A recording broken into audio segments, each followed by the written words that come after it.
I thank Senator Salazar for her time here. Again, monumental lost opportunity to address serious, bona fide safety concerns of more than 10,000 of our employees and tens of thousands of incarcerated individuals.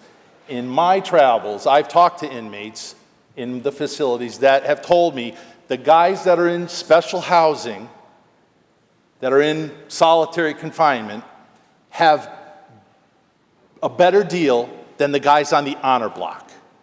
And I often, it took me a while before I clicked, and it finally clicked.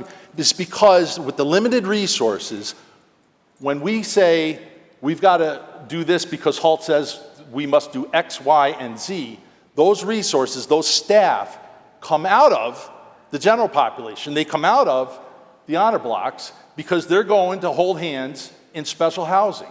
And so I hear from inmates that the guys in special housing have more privileges, more services. Yes, their movements are more regulated. Some of them prefer that. Yes, they spend a little more time in their cells. However, as one of the signs I saw outside the Capitol here earlier this year at one of the protests said, New York State solitary confinement has Wi-Fi. The inmates have said, we're left alone, we have our Wi-Fi, our tablet, we are free to, it's a better deal for many of them. A lot of them say they feel safer in there. A lot of them feel they felt safer before HALT went into effect. And again, because the resources are pulled from the general population to try to meet the statutory requirements of HALT. Now, with that said, if I had a nickel for every corrections officer or member that of one of those 4 unions that I mentioned that I've talked to in the North Country in the last several months that said, we want it to be safer, and this is not what they're looking for. I can assure you that. We had an opportunity. Those guys, they went on strike. They took the hit in the Taylor Law, 2 days pay for every day they were out. And then on top of that, at the end, after saying, we're going to fire you, we're going to fire you, we're going to fire you, just kidding, just kidding, just kidding, and then the 4th time they fire you, we still got untrained, unqualified young people in our National Guard running around these facilities carrying cell phones. Not supposed to have cell phones in these facilities. Some of them, they're carrying cell phones. Why that's happening, you'd have to ask Commissioner Marticello. We've done nothing to address the safety concerns. We have a staffing shortage, and the solution to that was to fire 2,000 and not hire many of them back.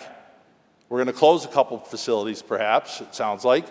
That was a priority in the budget. But here at the end of session, an omnibus bill on corrections that doesn't do anything to address contraband or staffing levels or the shortcomings of HALT that have led to a hockey stick-shaped curve when it comes to assaults on fellow inmates and on staff, it would be laughable if it wasn't tragic. So we're gonna leave here maybe this weekend, depending on how the rest of the day goes, I guess. And the work of corrections is gonna go on. And the 10,000 people that left that are still back there, they're gonna have to live with the fact that we've done nothing. And we're gonna continue to read the stories in the news.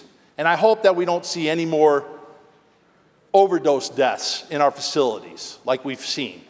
I hope that the phone calls that I got last night, about 17 people went to the emergency room in the North Country that work in one of our facilities because they were exposed to chemicals, or 25 people that went to the North Country hospital in January. I don't want any more of those calls because one of these days it's not going to be 25 went to the emergency room, it's going to be 24 went to the emergency room and 1 went to the morgue. And maybe it's a staff member or maybe it's an inmate, but it's avoidable. And I don't want to be standing here next year telling all of you, I told you so. We have a responsibility to those inmates and our staff, and whether you fall on one side or the other, who you prefer, they're all people, and we as the leaders of this state have an obligation to protect them, and you have failed them. I'll be voting no on this. I'm looking for some meaningful work in the area of corrections to make it safer for inmates and staff.